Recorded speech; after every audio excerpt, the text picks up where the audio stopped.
Welcome to the Financial Liberty Podcast. Until you wake up from the American dream, financial uncertainty will be your American reality. Join Sam Legaspi and Koz Tsukamoto and their guests as they explore how you can attain financial liberty by uncovering truths that have been kept secret for decades. Have you ever played a game and didn't know the rules? How can you ever win? Learn the rules to the game and in turn, learn how to win. Now, on to the show. Hello and welcome to the Financial Liberty Project with Sam Legaspi and Koz Tsukamoto. Hey, today we are going to do part 2 of their inaugural podcast, which is just basically the Getting to Know You podcast. And on the first one, if you did not hear it, please go back and listen to it. It's all about how they started the Financial Liberty Project, kind of what the roots were, how they got involved together, what brought them together, and why they're still together after all this time. It's a beautiful story. You got to go back and listen to it. And today is more of the personal questions. We're going to have a little bit of fun. And before I start having fun, I got to bring in the other two gentlemen on here. Good morning. Good morning. All right, we got Sam and Koz. You guys good? It's a beautiful day and a beautiful story indeed. Nice. We are hard to trot. Fantastic. That's not exactly what I always thought that phrase meant, but we'll just move on. All right.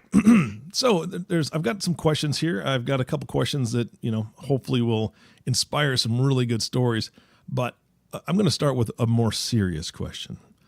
And that is, who is your hero? And either one of you can start. And if you say each other and try to move on, I'm just going to call BS and make you do it again. So who's your hero? Who's your hero? Yeah. So my hero is actually my father. Nice. And you can probably wonder why, and so I'll go ahead and answer that.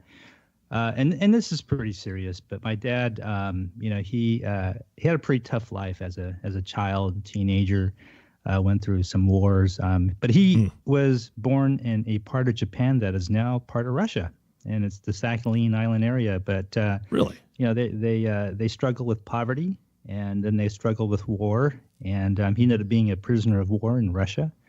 Wow. But we used to sit around the dinner table growing up, and for hours we would listen to his stories growing up in Japan and not having anything. He I think he only got maybe like a 3rd or 4th grade education, and then he had to work the rest of his life. And he made shoes out of plants and never made one for himself because they couldn't afford to keep the shoe for themselves. And then they had the war where they were invaded, and they had the war after World War II where no one knows, but Japan actually had a conflict with Russia, and he was taken prisoner. He was forced to work in their camps, and actually faced an execution squad, but was spared because of his abilities to operate very large machinery, and so he was spared. But then he received rumor or news, if you will, that they were going to move him to Siberia. And once you go to Siberia, you don't come back. So he planned an escape, failed, I think 2 or 3 times, I think twice, and was caught. And you know what they do if you're caught trying to escape. Survived that. Then he succeeded on a 3rd try and made his way back to Japan. And half of his family was obliterated by that time. But he married off all his surviving sisters and immigrated to the U.S. and came to Fountain Valley here in Orange County and started farming and saved money and started a gardening business and put 2 kids, my sister and I, through college. And he always says he lived like a king, even though he worked as a gardener, mowing lawns. But that's how he succeeded. And kind of lived the American dream in one of the best places in the world called Orange County. So he's my hero because of his tenacity and his strong mindset in surviving very difficult situations in life. And he never complained, never gave up, just kept fighting and eventually lived a very good and long life. That is incredible. That is an amazing, amazing story. And good luck, Sam. I don't know how you're going to beat that. Wow, Koz. Seriously, that is, that is absolutely amazing. And just the entire lifelong struggle, but also a lifelong victory, right? Just looking back at everything that he was able to accomplish, I'm touched. That is amazing. Thank you for sharing that. Sam, you're up, man. Yeah. Yeah, I mean, and I hear that story from Koz quite a bit, and it's always brand new, even though I've heard it hundreds of times, maybe even thousands of times, but it's always brand new, and it's always like, wow, that big WOW is pretty amazing. But it's interesting. I like to kind of like give the props to both my parents, my mom and my dad, for separate reasons as far as my hero is concerned. And one of them is kind of a life lesson that my mom gave me, even though she didn't have any intentions to give me this life lesson, but it really sat with me. And to this very day, I don't know necessarily if she realizes how much a part of her life had a significant impact in my life, because it actually is the fuel or the foundation, the fundamental that has allowed me to put my left foot in front of my right foot for so many years. And that's the fact that when my mom was, I was newly born in the Philippines. And in the Philippines, as you know, it's a third world country. They were not one of the elite in the Philippines. And so what had happened was that my dad had left to go to the United States to pursue a life over here. However, my mom stayed behind with me. And so what happened was, unfortunately, there was an accident in their family where her dad, my grandfather, rode a vehicle, a taxi type vehicle in the Philippines. They got into an accident. And it was such a bad accident that if I recall, one of his ribs pierced his lung. Oh wow! And how what transpired from that was they brought him to the hospital, and it was kind of like one of those good news, bad news scenarios, where the good news is that they could save him. The bad news is my parents or my mom's side of the family didn't have the money to save him. Oh wow! And it was one of these scenarios in the Philippines where back in the day, it's not like what you normally experience where they're going to go ahead and take care of you no matter how your financial status is over here in the United States, at least. But over there, it's one of those scenarios where if you don't have the money, they're not going to take out the tools for you. And so her, as well as her 6 siblings, just huddled around their dad, my grandfather, and literally just watched him pass away. And to this very date on July 4th, which was his birthday, they still celebrate his birthday. And it's an opportunity for them to remind themselves of that tragic situation. And each and every single brother and sister has now reached success. They're all here in the United States. They came from the Philippines. They came here one by one over the course of 30 years. And they have attained significant status, some more than others, but they've got a very successful life. And a lot of it stems from that situation of seeing their dad and understanding that it was a monetary situation that allowed their own father to pass away. So one of the things that my mom instilled in me growing up was, ultimately, hey, it was basically, hey, son, don't ever allow the lack of money rule your decision-making process. Because if you don't have any money, the decisions that come forth may not be sound decisions. And because she does remember doing, and the entire family just reaching and begging for money, going to their neighbors and their relatives. And it wasn't necessarily one of the areas in their lives that they want to remember fondly, but they still remember it every July 4th. And they would probably say that, contrast builds character. And through that moment of contrast, their lives excelled. And as a result, I would have to say that my life excelled as well through that teaching. I mean, it was through tragedy came, it's kind of like the phoenix, right? Through through what is it? Through the ashes rises, the phoenix. Yes. So it's interesting how that still has a significant impact on what it is I do. And it's an educational tool that I utilize still with my own kids. What about your dad? Can't forget about him. Didn't I say something about him? Yeah. No, you started with Well, mom. when he came here from the Philippines, he had no idea what to do. He had a brand new kid, just like, he had me. And he came to the United States from the Philippines, and he went to San Francisco, and he found a long distance relative to live with, and he just rented a room with the little money that he had. And here he is. He's an aeronautical engineer. He had a degree in the Philippines. He came over here, and he started bussing tables. He found a job bussing tables, and his very first paycheck, and I will never forget this, his very first paycheck that he received, he walked over to a Goodwill and he bought a corduroy jacket with this, with his very first paycheck, which when I heard the story the very first time, I was like, wait, hold on here.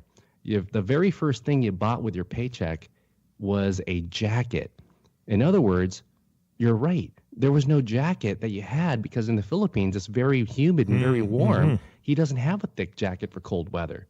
So for 2 weeks, he was in the United States, just going to work, walking to work, with just a T-shirt. And his very first paycheck was a jacket. And he still has that jacket to today. And it reminds him of where he was. And it's one of those scenarios that kind of, again, it resonates. And you look at where they are today and the life that they live today, the contrast that they both experienced in their lives separately has allowed them to be where they're at today and raise a successful family. Not just for themselves, but my brother and myself, we continue to keep putting our left foot in front of our right foot, trying to spread the news. Yeah, that's fantastic.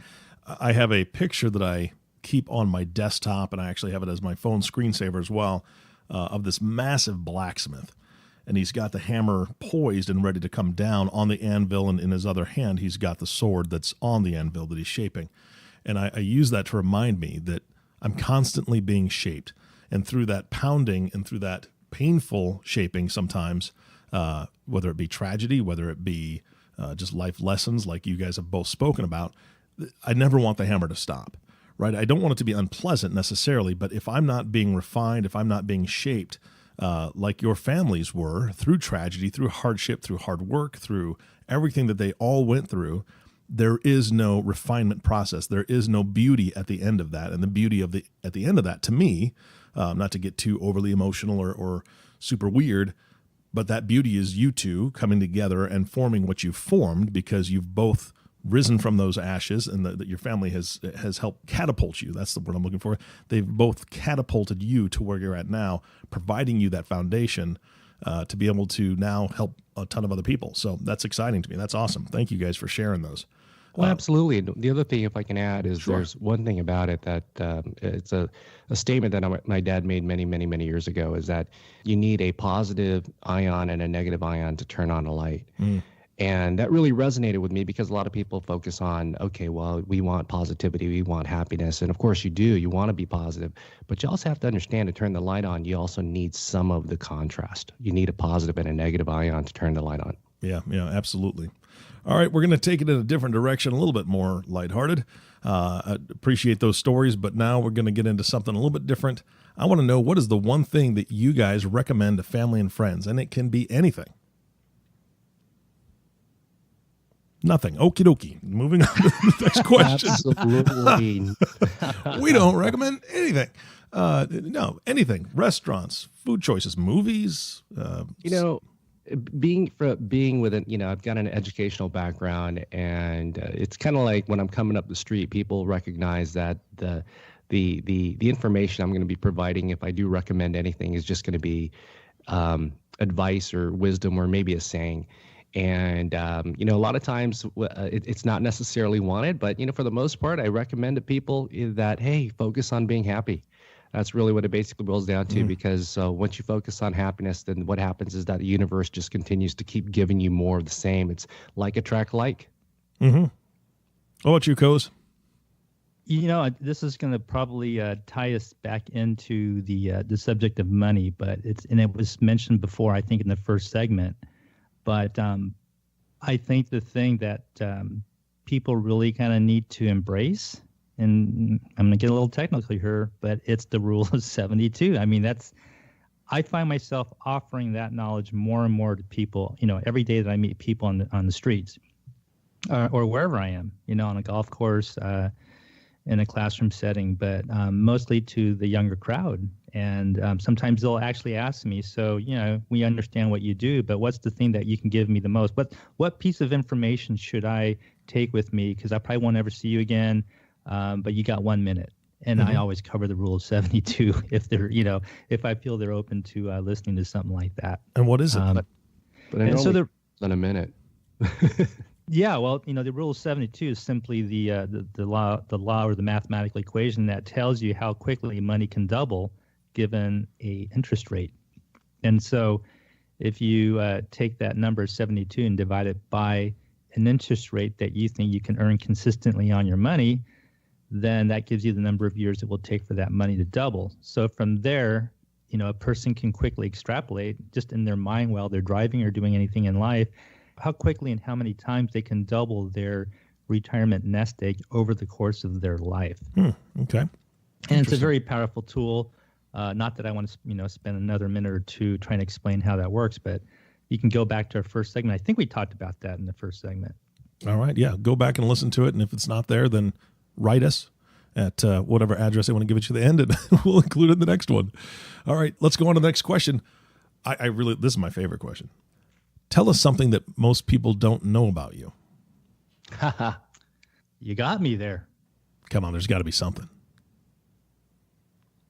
Well, I would say that I used to have a passion for skiing, and no one that knows me recently understands that I had a big past in skiing. I raced for the college that I attended.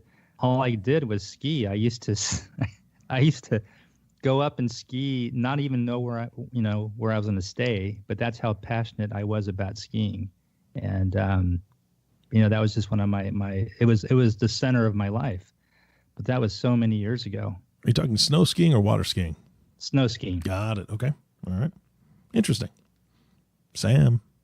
Well, you're not getting out of this one.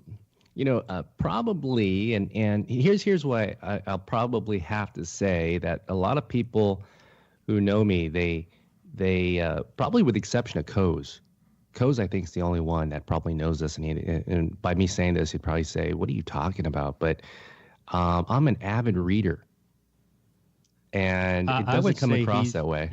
He's more of an avid breakdancer, wouldn't you say, Sam? Oh, that's another one too. Well, I don't break anymore. Well, as a matter of fact, because it depends on the festive moment, like if it's a wedding or a large gathering and there's a DJ. Mm-hmm. Right. One thing I'll say about Sam is sometimes he's very modest, like at present. Mm-hmm. I've seen him breakdance. He's incredibly talented. Really? And, wait, you saw me breakdance? When did you see me breakdance?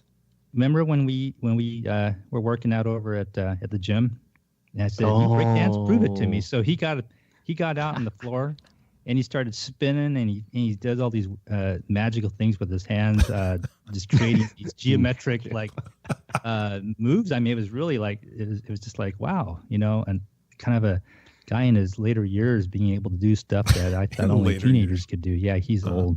Yeah, I gotta tell you though, but I like you go around Westminster and people go, Sam? Sam? He was a legend. We used to go to the mall, not to go shopping, but to go watch. Just to watch Sam. Yeah. No, I'm telling you. I think people they probably have that the fact that I'm a reader instead. But no, I will tell you this though. Is that the reason why I spun on my back at the gym is because there's not a floor. If it's glossy and it's slippery, there's this desire for me to go ahead and go out there and spin on my back because I know I can get about 20 revolutions. Nice. That's great. So a breakdancing reader. Got it. A breakdancing reader. There you go. Yeah, it's an interesting combo. Sam really is a great reader. He's turned me on to some books. The latest one that he turned me on to was Atlas Shrugged. I saw the movie, but I'm going to get the book. Yeah, he's very well read and he's a very interesting person to talk to. Just in everyday conversations, just got a wealth of knowledge of a lot of useful and very diverse subjects. So and unuseful information. We call it Koz. We call it useful bar knowledge. Yeah, nice. That's the best knowledge there is. Hey, Koz, was that Rule 72? Is that what you called that? Yeah. Okay, so Rule 72. Rule 72. I think that's great, and I think that's a great thing to recommend to people, to spark that thought. I really thought that you were going to be recommending Del Taco. That's the rumor I hear, is that is your biggest recommendation, but maybe I was wrong. What is the story behind Del Taco, and how are you involved with it? couple stories there in Del Taco. So I was a really, really sadly skinny dude out of high school. I was 5'9", and I was like skin and bones, and I wouldn't even take my shirt off at the beach. And I just knew that I had to eat to bulk up, and I couldn't do it. I just had such a high metabolism. And I got a job at Del Taco. My friend got me in there, and I thought, this is a great opportunity working at a fast food restaurant. And I can eat burritos, which have a lot of calories. And I started eating lots of burritos, and I started bulking up. And so, I was no longer that skinny dude on the beach. And so Del Taco kind of, transformed my younger life. And it's not even, it sounds a little, kind of absurd, but there was some truth to that. But anyway, the second story at Del Taco is that, now keep in mind, this is not me today, but this was me many, many years ago. Got it. But we had the food fight of the century at Del Taco, where there was, and I think the owner probably is no longer with us anymore. So I don't think this can get me into trouble. But we had the drive-through from the beach crowd coming in, after their bonfires were over with and the beaches were closed, and they would come down Beach Boulevard, and they all wanted to come into Del Taco. We had a line of cars going out to the main highway, and we got a reputation for this food fight that we had in the lobby or in the dining area that was locked, but you couldn't even see through the windows. There was so much food all over everything. But I really don't want to brand myself as that kind of a troublemaker. But we had the food fight of the century, and the owner never found out. We had the place all cleaned up, and that was.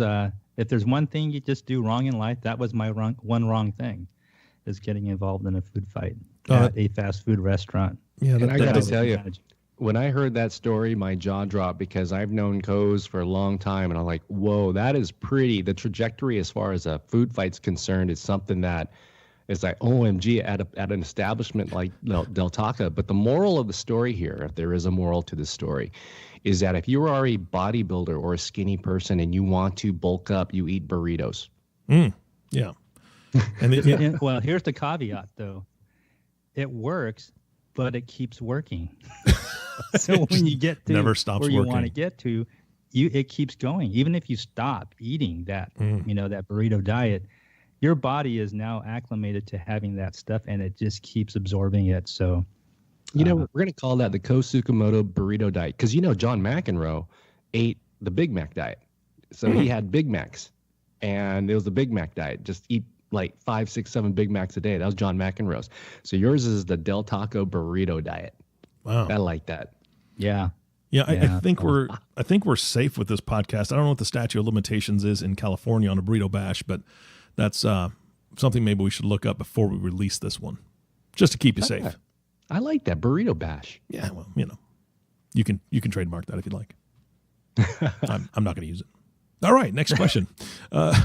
So when you guys are struggling to maintain focus, I mean, life pulls us in a ton of different directions.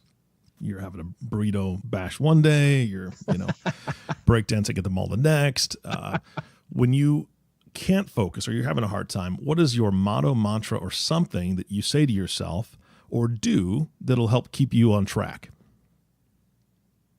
You just keep going. That's another one, yeah. I mean, it's, I sat here, thought about it for a few seconds, but really it's so simple. We don't need to complicate it. You don't give up. You just pick up. There's distractions every second of the day. There's so many things that want to pull us off of our track. And Sam and I have spent, I would say, thousands of hours talking about this very subject. We've been conditioned to learn how to handle adversity. It comes at us in so many different ways, times, but it's constant, daily, hourly, minute. Every minute we're getting challenged by distractions, and along with that come a lot of emotions. You get happy, you get sad, you get angry. I mean, there's so many things that can derail you just constantly. Mm-hmm. And I think the key is, how do you handle that? I think that you have to embrace, like Sam said earlier on, you need to have the negative ion, right? another way to look at that is you have to be able to embrace conflict. You have to be able to embrace the negativity that tries to invade your life, and not let it remain a negative. To take that negative and say, you know what, there's a reason it's happening to me. Either I brought it on, or maybe there's a greater force that's putting that into my life for a probable purpose. As little sense as it may make at the time, but if you can just embrace the negativity and say, this is actually going to serve me in some manner that I can't explain now, but maybe years down the road I'll be able to look at it and say, that was probably one of the best things that actually happened to me, even though it was very, very difficult to experience at the time. But usually there's something to learn. And so that's my takeaway, is just is learning to embrace conflict and actually invite it as a welcome guest in your home, in your life, and to survive it, and then to be able to look upon it in the future and saying that was a great experience. I think you learn more from conflict than you do from anything else. Mm-hmm. Really, to kind of summarize that, it was an old saying that I heard several years ago, that a lot of times when things, you're kind of thrown off track, I'm reminded of a statement that says you can't climb a mountain if it's got smooth sides. And it's something that a lot of times, again, it's, we talk, we're in front of so many people, and we talk about things that, such as waking up and not having to worry about money. And it's such a powerful statement in my mind, because just like anyone else, we're oftentimes going to be thrown off our choo-choo train tracks. And it's just a function of recognizing that you're off your tracks. Because if you don't know if you're off your tracks, how can you get back on your tracks? Yeah. So, but we do mention it. You're going to start here. Well, not start, but you hear things such as what Koz indicated: embrace these challenges, embrace contrast. Just that statement I just made: you can't climb a mountain if it's got smooth sides. But for the most part, it's not necessarily always that either. It's what I tell my kids. It's what I tell everybody that I run into, and what you had indicated as far as my advice to other people is really just focus on happiness, focus on good thoughts, focus on good feelings. Mm-hmm. Because you could say, the words, they could be great. Oh, I'm having a great day. But unless you actually feel that you're having a great day, those are just words. It's all about the feeling, because I do believe that we all are part of an active vibration, that there is a universe out there in this active vibration. We're all made up of magnets. And if we are a what I liken it to is a radio station. If we're driving in a car and you don't like a song, you don't turn up the volume. And so, what we try to do is we try to be that song that people like to listen to, where you can turn up the volume, and that vibration happens to be happy vibrations, fun thoughts, and good feelings. So these are the things that we try to focus on, not just to people that are within our families and stuff, but to our kids, and something that we remind ourselves, and I remind myself on a regular basis, is try to focus on happy thoughts on a regular basis. Anything that makes me feel good. That's my one focus to myself, is that the promise I make to myself on a regular basis is to focus on things that make me feel good. Not necessarily say the words, I feel great, but actually do the things that I can possibly do to make myself feel great, whether it's reaching for great moments, or looking at Lightroom on my computer and shuffling through years and years of photos of my kids growing up. Anything that can allow me to attach myself to happy thoughts, because happy thoughts, just again, like attracts like, and happy thoughts will continue to keep attracting happy thoughts and happy things. Yeah, that's fantastic. All right, guys, I've had a ton of fun, but we are running out of time, so I'm going to want to ask you one last question. Who should be listening to this podcast? Who's your target audience with this? Everyone's going in a certain direction, and typically that direction is not the path you want to follow, because that's the path that the system wants you to follow. And it's something, again, like MacArthur, he said years and years and years ago, you are remembered by the rules you break. And oftentimes that's what we're trying to do, is we're trying to help individuals not necessarily break the rules, but refine, just remember or reestablish and regain the rules, because rules never left. It's just that we've never been taught the rules, or we've been taught the rules incorrectly by media, by advertisers, by all the other things that are influencing our decisions, and we need to know what the rules are for ourselves. Absolutely. Like my kid asked me the other day, why it was about Pearl Harbor, and he said this is what happened, and he goes, who wrote that history? And I told him that the winners of the war always write the history. Mm-hmm. A lot of it is the history when it comes to retirement. Is the establishment typically writes the rules on how they want the game to be played. And so Koz and I, we've been the anti-establishment, the anti-retirement conveyors. But yeah, I mean, based on what you're saying, who should be listening to this is really the individual that wants to hear something a little bit different, and not the rah, the cheerleading, hey, just go ahead and put money away and contribute to you. I mean, it's the individual that's 45, 50, 55 years old, and they think they're out of luck and they have no more time, and maybe even the individuals that are 20 years old, 25 years old. It doesn't matter. It's just it's not really an underdog show, because we're not focusing on the underdog. We're focusing on basically everybody. But to a degree, it's kind of like you think about it. It's the individual that really just they're fed up and they just want to go ahead and make things happen for themselves and live a happily ever life afterwards. Yeah, that sounds pretty good to me. And I'm just going to wrap it up if that's okay with you guys, because we are about out of time. Okay. All right. So thank you, everyone, for joining us today at the Financial Liberty Project podcast with Sam Legaspi and Koz Tsukamoto. If you have not subscribed to the podcast yet, please click the subscribe now button below. This way, when Sam and Koz come out with a new podcast, it'll show up directly on your listening device. This makes it much easier to share these podcasts with your friends and family. And if you know them as well as you probably do, you're going to know that they're going to want to hear Sam and Koz's version of how this should go and what the rules truly are for you individually, because it's out of the box thinking. It's a lot of fun, and you're going to enjoy it. So please share it with them as well. Again, thanks for listening today. For everyone at the Financial Liberty Project, this is Eric Johnson reminding you to live your best day every day, and we'll see you next time. It's that time again where the call of the open road makes its way.